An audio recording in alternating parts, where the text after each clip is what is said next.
시편 38편 1절부터 마지막 절까지 좀 길지만 제가 읽어드리겠습니다.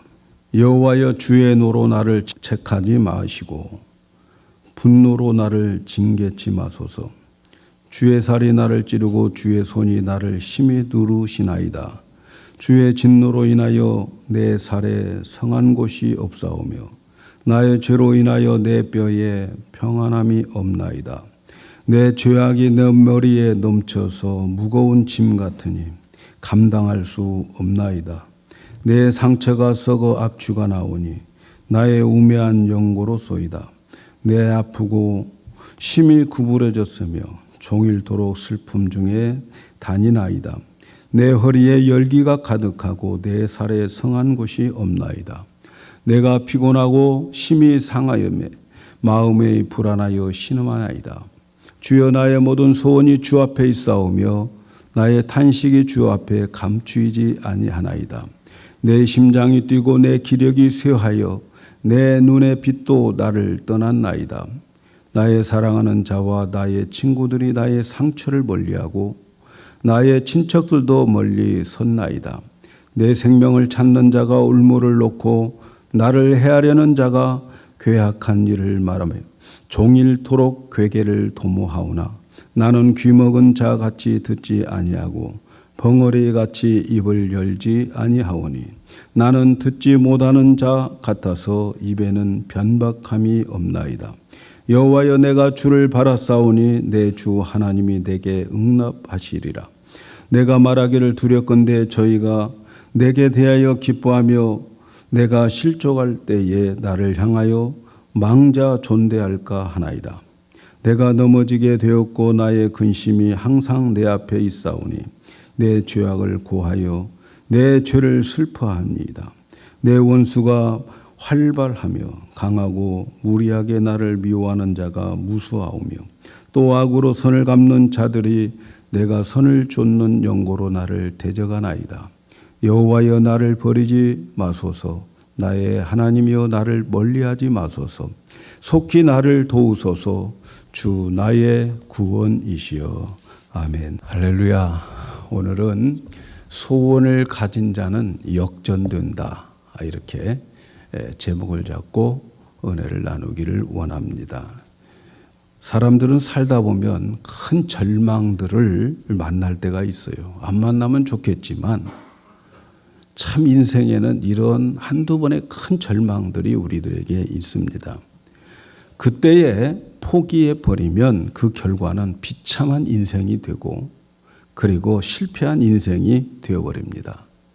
그러나 그 절망을 만나게 되었을 때에 꿈과 소원을 가지고 하나님을 찾으면 도움을 얻어서 역전의 인생을 살 수가 있습니다. 오늘 우리가 읽은 이 시에 보면은 다윗의 기념하는 시라 하는 표제가 붙어 있어요. 작은 글씨로 옆에 보면은 다윗의 기념하는 시다, 이렇게 표제가 붙어 있는 그런 시입니다. 그러니까 이 시는 다윗을 기념하기 위해서 지은 시다. 다윗을 기억하면서 그를 기념하기 위해서 지은 시다, 이렇게 생각해 볼 수 있습니다. 우리가 생각하기에 다윗을 기념하는 시라고 한다면 다윗이 골리앗 장군을 물리치고 또 그 골리앗 장군을 물리치면서 그 이스라엘 백성들에게 환호를 받는 그런 모습이라든가 아니면 어떤 전쟁에서 승리를 하고 많은 그 적들을 물리치는 내용으로 되어 있을 것 같은데 유감스럽게도 이 기념시에는 그런 내용이 없다는 거예요. 오히려 죽을 병에 걸려가지고 거의 죽기 직전의 상태였고 영적으로, 정신적으로, 환경적으로 가장 처량한 그러한 절망적인 상황에 있는 모습을 기록하고 있어요. 오늘 시편에 있는 내용을 보면 다윗의 모습이 굉장히 처량합니다. 그의 몸은 성한 곳이 없다고 그래요. 또 그의 뼈는 평안함이 없다고 그래요. 그의 살은 상처가 나서 썩어 고름이 나고 악취가 나고 있다고 그래요. 허리에는 열기가 가득하다. 아마도 허리를 펼 수 없을 정도로 고통스러워하는 그런 모습을 표현하고 있는 것 같아요.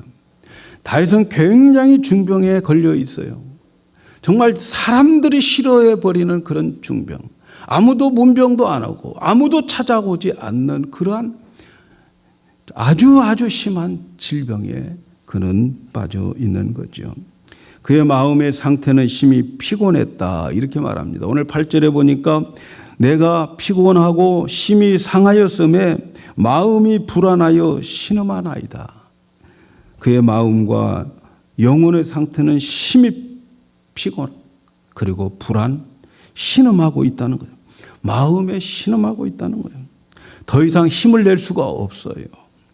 주변 사람들은 어떻습니까? 11절 12절에 보니까 나의 사랑하는 자와 나의 친구들이 나의 상처를 멀리하고 나의 친척들도 멀리 섰나이다.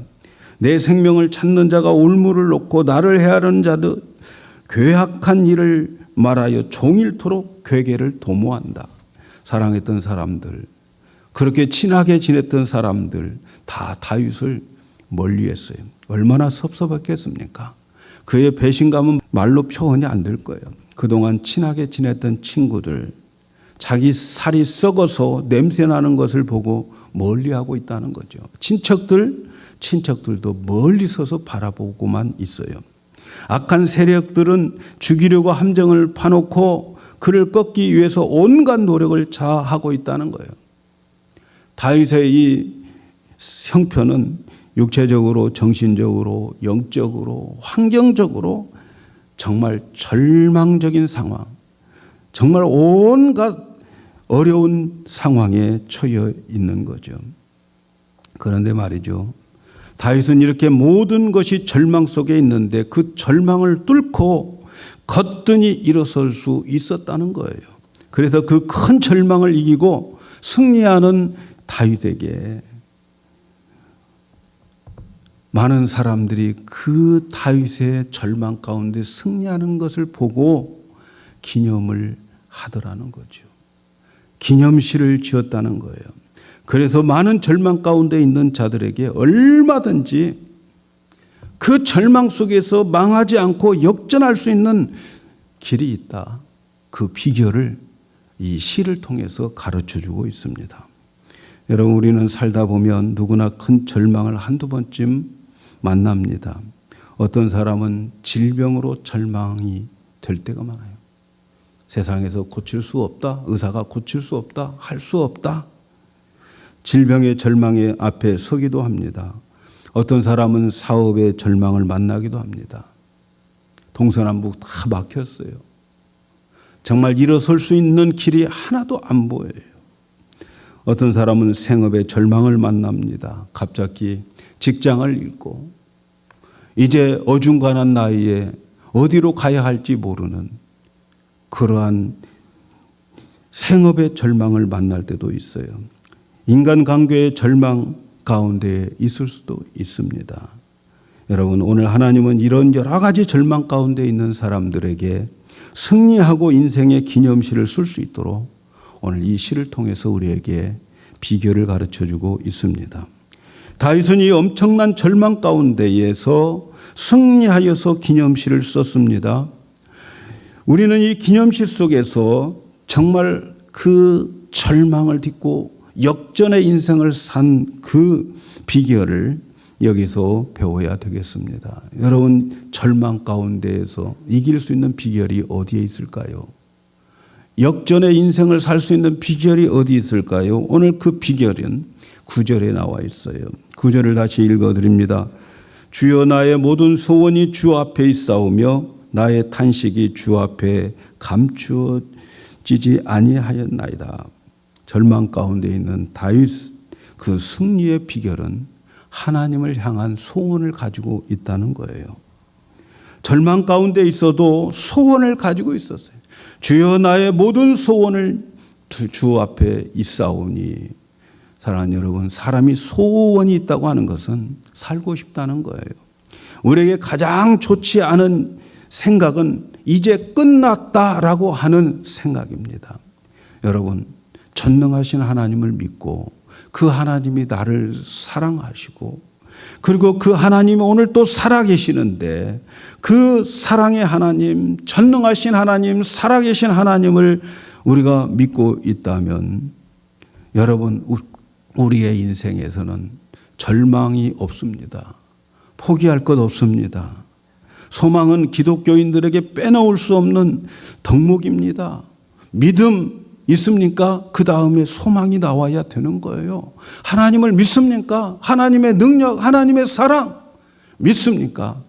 여러분, 우리는 소망이 우리에게 나와야 되는 거예요. 예수님 십자가에서 죽으셨습니다. 그러나 그 죽음도 절망이 아니었어요. 죽고 무덤에 묻혔어요. 인간적인 생각으로 완전히 끝났어요. 기독교는 끝났습니다. 그러나 어떻습니까? 죽음, 무덤에서 부활하셨어요. 죽음도 기독교인들에게는 여러분 절망이 아닙니다. 여러분, 죽음 가운데 부활이 있음을 믿으시기를 바랍니다. 우리 예수 믿는 사람들은 절망이 없어요.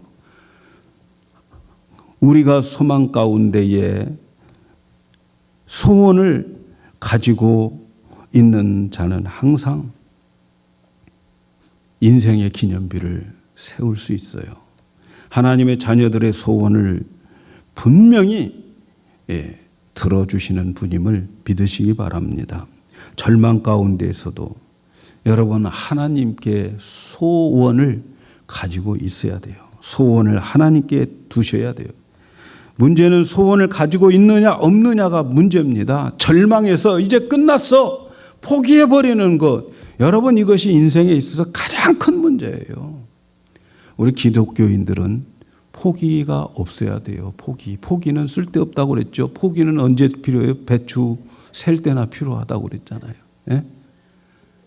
포기는 필요 없어요. 여러분, 정말 기독교인은 포기라고 하는 단어를 여러분의 사전에서 빼버리시기를 바랍니다.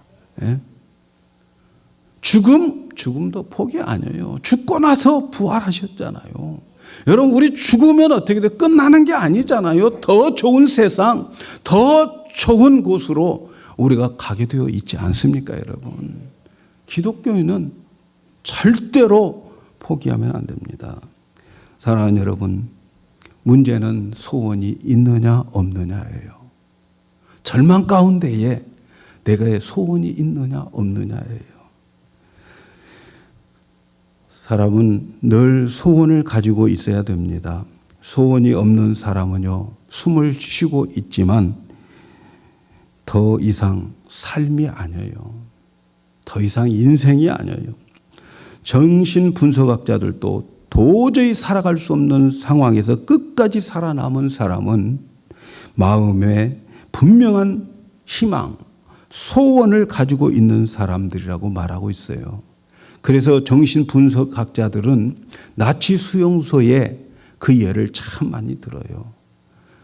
나치 수용소에 있는 사람들, 끝까지 살아있는 사람들을 보면은 그들은 마음에 분명한 소원을 가지고 있었다는 거예요.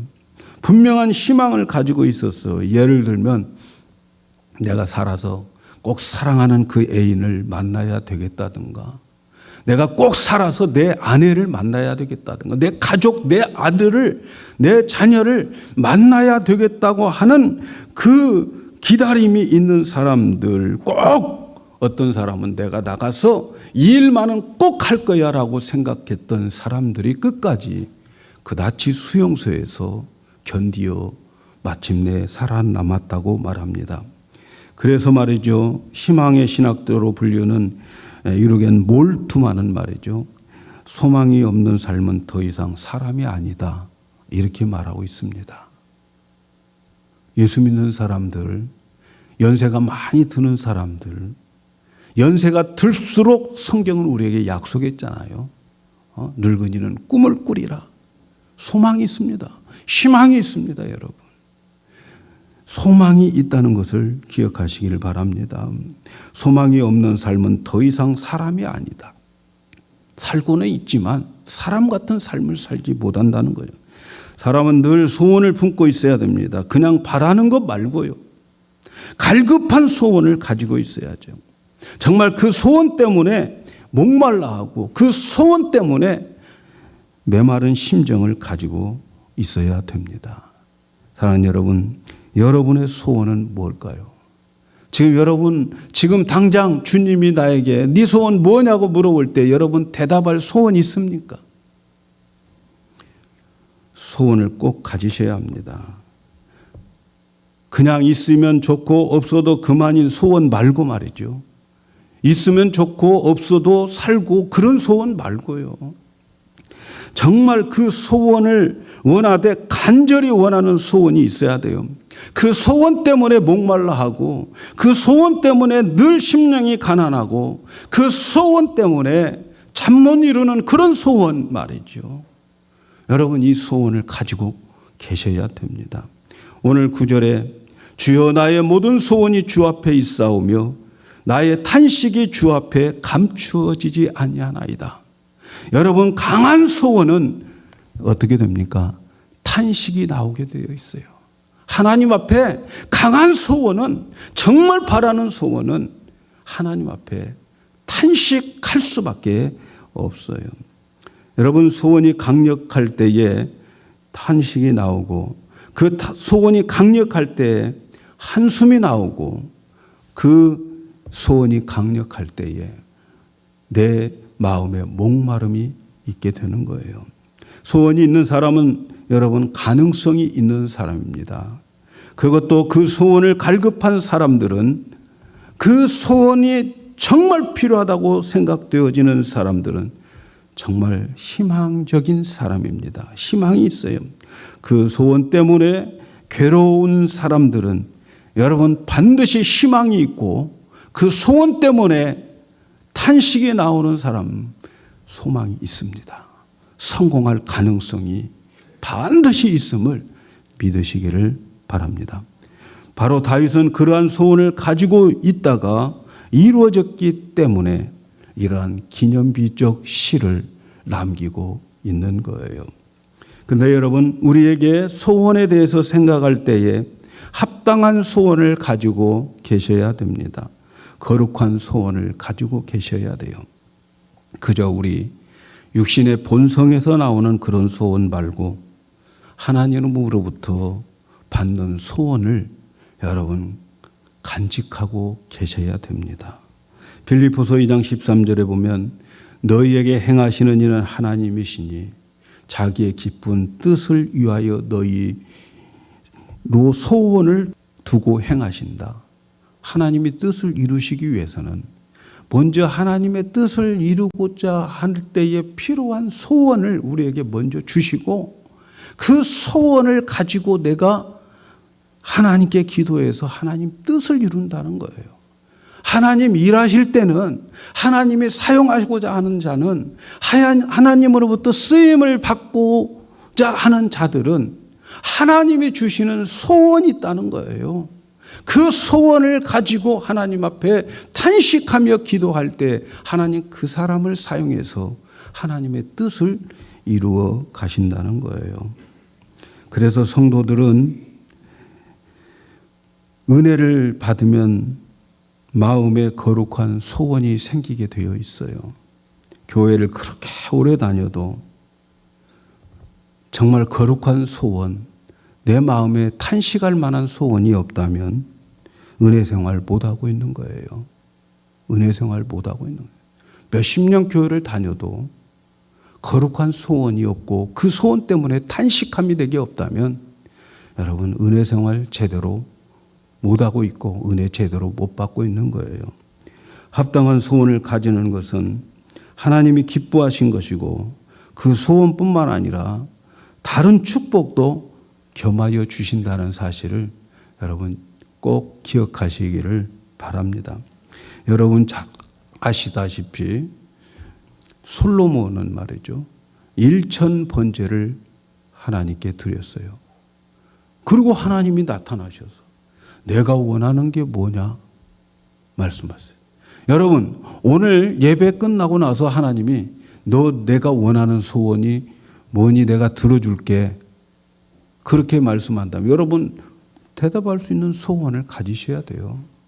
그가 하나님께 예배를 드렸어요. 일천번제를 드리고 하나님께서 그에게 네 소원 뭐냐고 물어봤을 때에 그는 즉시 소원을 말했어요. 하나님께서 우리의 조상들로부터 약속하신 그 약속이 이루어져서 수많은 사람들이 이렇게 우리나라에 이 나라에 있게 되는데 이 사람들을 내가 정말 재판을 할 때에 어떤 것이 내가 선한 것이고 어떤 것이 나쁜 것인지 내가 판단할 수 있는 지혜가 필요합니다. 하나님 저에게 지혜를 주세요. 이렇게 하나님께 지혜를 달라고 했습니다. 그런데 여러분 사실 이 소원이 금방 나타나는 게 아니었어요. 그는 아버지로부터 야 지혜가 최고야. 돈을 주고 지혜를 사라. 지혜를 얻어야 된다. 지혜가 최고다. 그는 늘 아버지로부터 그런 교훈을 받았어요. 그래서 그의 마음에는 이 세상에서 최고로 중요한 것은 지혜다라고 하는 생각을 가지고 있는데 하나님이 그에게 묻는 거예요. 네 소원 뭐냐? 물어봤을 때 금방 지혜라고 대답을 하게 됩니다. 그래서 하나님께서 그 지혜를 구하는 그의 그 소원이 너무너무 마음에 들었어요. 그래서 하나님께서 그에게 이렇게 말씀하십니다. 내가 자신을 위해서 오래 사는 것을 구하지도 아니하고 부자 되는 것도 구하지도 아니하고 네 원수의 생명을 멸해달라고 구하지도 아니하고 재판 잘하는 지혜를 구하였으니까 내 말대로 너에게 지혜를 주고 청명한 마음을 주겠고 그리고 내가 구하지 아니하는 부귀와 영광도 내게 주겠다. 이 세상에 어떤 사람도 너보다도 승한 사람이 없을 것이다. 하나님께서 그에게 이렇게 지혜를 구했지만 소원을 구했지만 그 소원이 거룩한 소원, 하나님의 마음에 듣는 소원이기에 그가 구하지 않는 것들 더 보너스로 부귀도 주시고 그리고 영광도 주시겠다고 말씀하는 거죠. 사랑하는 여러분, 올바른 소원, 합당한 소원에는 반드시 보너스가 있음을 기억하시기를 바랍니다. 저는 여러분들의 그 소원 속에서 하나님 부자가 되게 해주세요. 명예를 주세요. 잘 되게 해주세요. 성공하게 해주세요라고 하는 그러한 소원보다는 여러분의 마음속에 하나님이 심어주는 그 소원을 가지고 그 소원을 이루어지기를 정말 심령이 가난한 마음으로 목마름으로 탄식하는 마음을 하나님 앞에 여러분이 부르짖어 구한다면 여러분 이 세상에 필요한 모든 것들 다 덤으로 주시지 않겠습니까, 여러분? 그래서 우리에게 중요한 것은 거룩한 소원을 품고 있는 것 너무너무 중요합니다. 여러분 어떤 소원을 가지고 있느냐는 그 사람의 신앙의 상태를 가름할 수가 있는 거예요. 오늘 여러분 자기 자신을 한번 살펴보세요. 내가 정말 바라고 있는 소원이 무엇인가 한번 살펴볼 수 있기를 바랍니다. 하나님께서는 이 헌신하는 사람은 항상 소원을 목마르게 합니다. 소원을 품게 합니다. 거룩한 소원을 가지게 합니다. 비록 자기가 죄를 짓고 죄 때문에 심판을 받고 괴로워할지라도 하나님께 향한 그 소원을 품고 있어야 됩니다. 여러분 하나님은 사랑하는 사람들에게는 소원을 주시는데 특별히 사랑하는 사람들이 죄를 짓고 괴로워하고 그 죄 때문에 심판을 받고 있다 할지라도 하나님은 그 사람이 소원을 가지고 있으면 들어주십니다. 들어주셔요. 오늘 우리가 읽은 말씀에 보면은 다윗은 얼마나 괴로움이 많은지 몰라. 그런데 그 괴로움의 원인을 알았어요. 이 괴로움이 왜 왔느냐? 죄로 인해서 왔다는 거예요. 3절과 4절에 보니까 주의 진노로 인하여 내 살이 성한 곳이 없사오며 나의 죄로 인하여 내 뼈가 평안함이 없나이다. 내 죄악이 내 머리에 넘쳐서 무거운 짐 같으니 감당할 수 없나이다. 비록 다윗은 죄를 지어서 지금 심판을 받고 있고 진노 중에 있지만 그러나 그 중에서도 하나님에게 소원을 가지고 있었다는 거예요, 여러분. 우리는 가끔 내가 이렇게 큰 죄를 지었는데 어떻게 염치 없이 하나님께 내 소원을 아뢰을 수 있냐고 우리는 생각하지만 그것은 광수 생각이야. 그렇게 할 수 있지만 그러나 여러분, 하나님은 그럼에도 불구하고 소원 가지고 있는 다윗을 사랑했어요. 내가 죄 지은 것으로 인해서 얻어 터지고 있지만 그러나 하나님 앞에 하나님 나에게 이런 어려움과 힘든 것 좀 하나님이 제거해 주세요. 하나님을 향한 소원을 가지고 있을 때에 여러분, 다윗은 거기에서 역전의 인생이 되고 말았던 거예요. 그 사람의 소원 들어주셔요. 여러분이 어떠한 죄에 빠져 있고 그 죄로 인해서 내가 지금 채찍을 맞고 형벌을 맞고 심판의 자리에 있다 할지라도 하나님에 대한 소원은 꼭 가지셔야 됩니다. 다윗은 그런 가운데 하나님께 소원을 두었어요. 여러분이 처해 있는 어떤 상황에서라도 꼭 소원을 좀 가지시기를 바랍니다. 여러분 모습 그대로 하나님께 그대로 말씀하세요. 어쩌면 여러분 주위에서 여러분이 얻어 터지고 아프고 넘어진 그 꼴을 보면서 모든 별말을 다 하고 별짓을 다 할 겁니다. 그러나 그 사람들에 대해서도 신경 쓰지 마세요. 내가 지금 하나님으로부터 얻어 터져서 내가 지금 밑바닥에 시궁창에서 내가 지금 헤매고 있어도 주위에서 어떤 말을 해도 신경 쓸 필요 없어요. 다윗은 그랬어요. 그래서 오늘 12절에서 14절에 있는 말씀에 이렇게 고백합니다. 내 생명을 찾는 자가 울무를 놓고 나를 해하려는 자가 괴악한 일을 말하여 종일토록 괴계를 도모하오나 나는 귀먹은 자같이 듣지 아니하고 벙어리같이 입을 열지 아니하오니 나는 듣지 못하는 자 같아서 입에서는 변박함이 없나이다.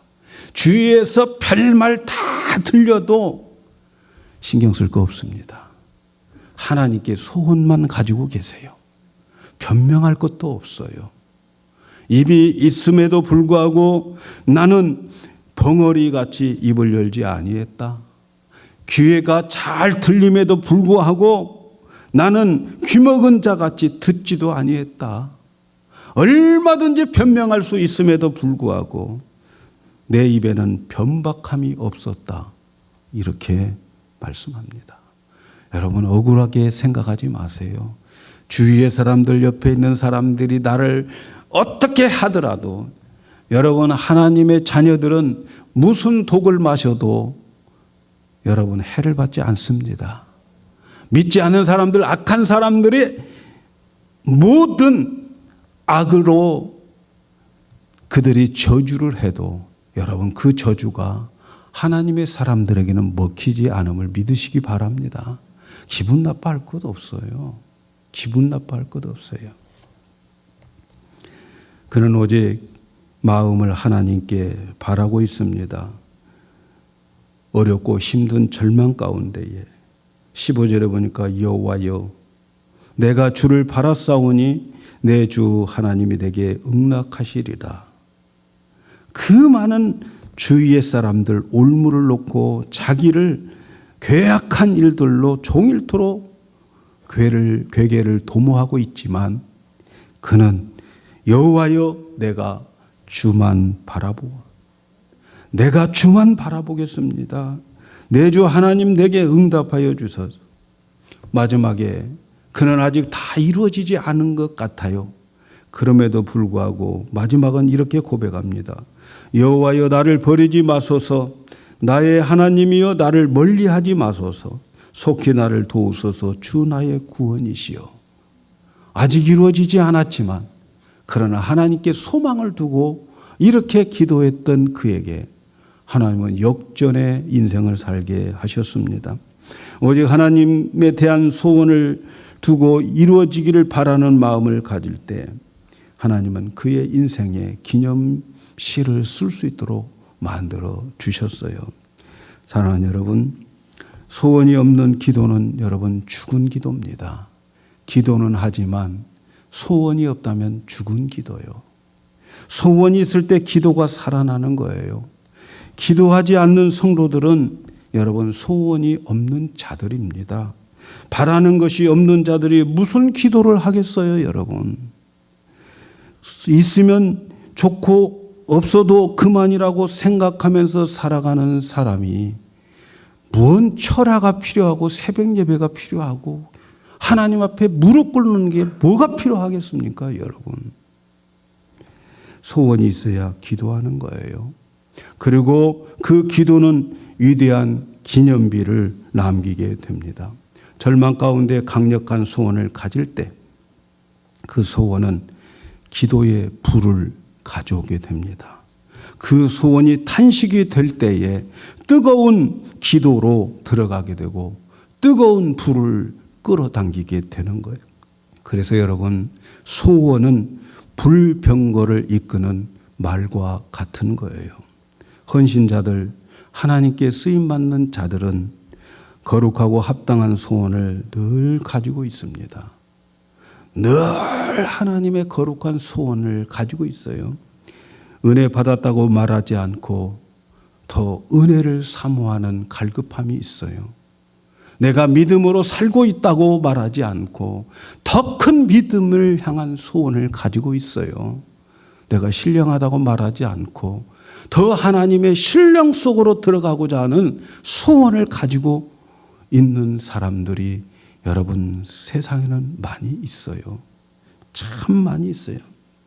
이 믿음으로 만족하지 않고 더 큰 믿음으로 살기를 원하고 이대로 조사오니가 아니라 더 큰 부흥을 위해서 소원을 가지고 있고 그 소원 때문에 탄식하게 되는 그러한 목마름이 헌신자들에게 하나님이 사용하고 싶은 자들에게는 있는 거예요. 사랑하는 여러분, 항상 소원이 충만한 사람이 되기를 축복합니다. 영적인 일에 만족이 없어요, 여러분. 영적인 일에는 만족이라는 게 없습니다. 여기서 됐다가 없어요. 늘 더 많은 은혜를 사모해야 됩니다. 하나님의 은혜를 받으면 받을수록 얻으면 얻을수록 더 목마르고 더 줄인 자가 되어야 됩니다. 그래서 소원이 많은 사람은 기도하게 되는 거예요. 그 소원이 이루어지기를 원하고 그 소원 때문에 탄식하고 그 소원 때문에 잠이 안 와서 철야하고 기도하게 되는 거 아니겠습니까? 소원이 많은 교회, 기도하는 자들이 많아질 거예요. 저는 여러분들이 많은 소원을 가지기를 축복합니다. 하나님은 우리의 소원에 대해서 이루어질 것에 대해서 여러 군데 약속해 주셨어요. 시편에서만도 엄청나게 많이 말씀하고 있어요. 시편 17절에 이렇게 말씀. 여호와여 주는 겸손한 자의 소원을 들으셨으니 저의 마음을 예비시키며 귀를 기울이신다.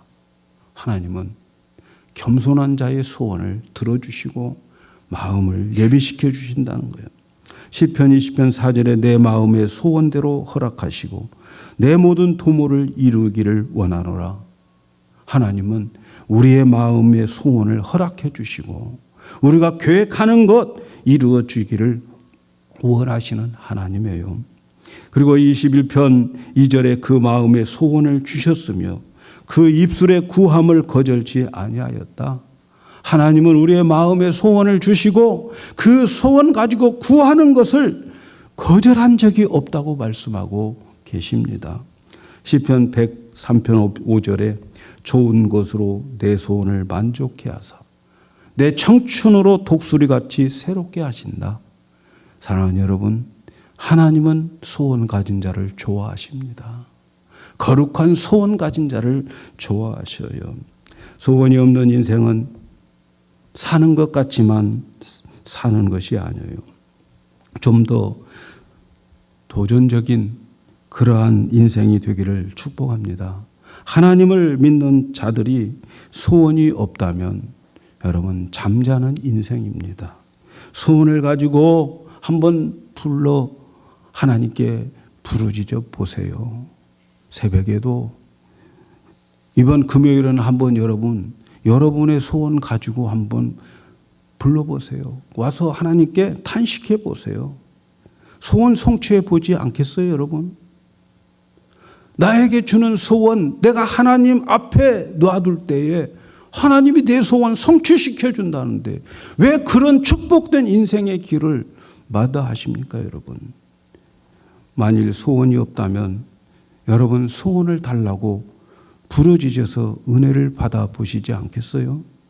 성도는 은혜를 받아야 합니다.